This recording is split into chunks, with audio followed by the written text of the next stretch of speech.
waxee wodde ko or wala jama foofu dañ fi def lu baax sa xel bu ci ndewee su ko defee bés boo cay àggit ñu xam ne suñu borom àggale naa ndax suñ mun taxaa lu tudd lu amul lépp dina am kon bitim réew moo ci des ñëw ci nga tënk ko ndax dama bëgg ñu jox kàddu suñu kilifa yi ñu soññuñu ndax yëf yi boo demee ba yaakaar ne jëf nga mën ngaa gën a jëf waaw ndax suñ mun taxaa dafa sëñ Saliou Mbacké de dafa naan wax ne du ma yërëm kenn ci liggéeyal sëñ Tuubaa ndax damaa xam la mu cay jëlee te yéene ko waaw mu ne boo yorul dara di jéem loo jox sëñ Tuubaa da ngay am wërsëg boo yoree lu néew di ñett di dajale di jox sëñ Tuubaa da ngay bari le boo yoree lu bare di ko xëpp sëñ Tuubaa day barkeel li nga yor di nga dendek koo xam ne yor na lu bare ndok ñëw gaar ko waaye yow ndok du am fu mu lay jaar bul tiit ci sécurité ngay ne kon jox sëñ Tuubaa moom bénéfice dong la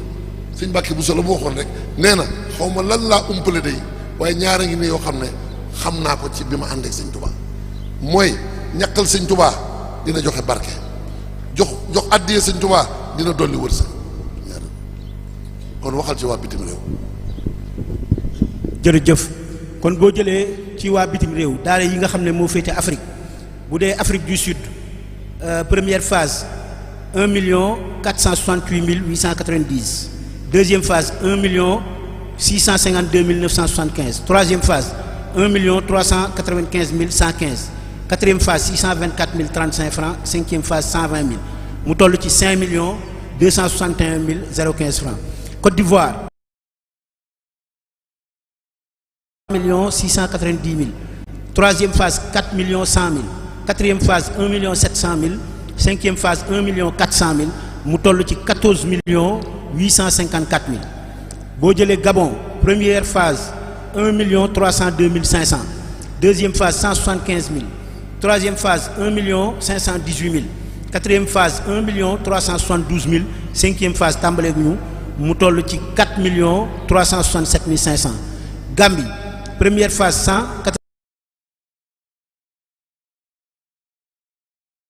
quatrième phase toll ci 610 700 Guinée-Bissau première phase 1 500 francs deuxième phase 623 823 000 troisième phase 1 351 000 quatrième phase 700 000 cinquième phase 333 000 kon Guinée-Bissau 4 207 500 Mali première phase 718 700 deuxième phase 145 000 troisième phase 496 200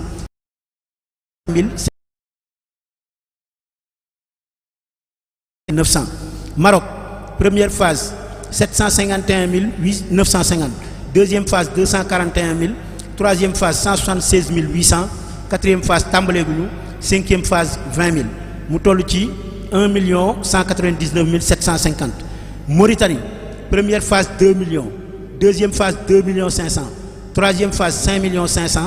quatrième phase 9 500 cinquième phase 3 500 mu toll ci 23 millions kon loolu mooy Afrique boo jëlee Amérique Brésil première phase 630 000 deuxième phase 40 000 troisième phase 235 000 quatrième phase 35 000 cinquième phase tàmbaleegul muy 940 000 Canada première phase 500 085 francs deuxième phase 849 500 troisième phase 1 325 000 quatrième phase 541 000 cinquième phase 290 000 mu toll ci 3 505 585 boo jëlee États-Unis première phase 18 560 540 deuxième phase 17 948 070 francs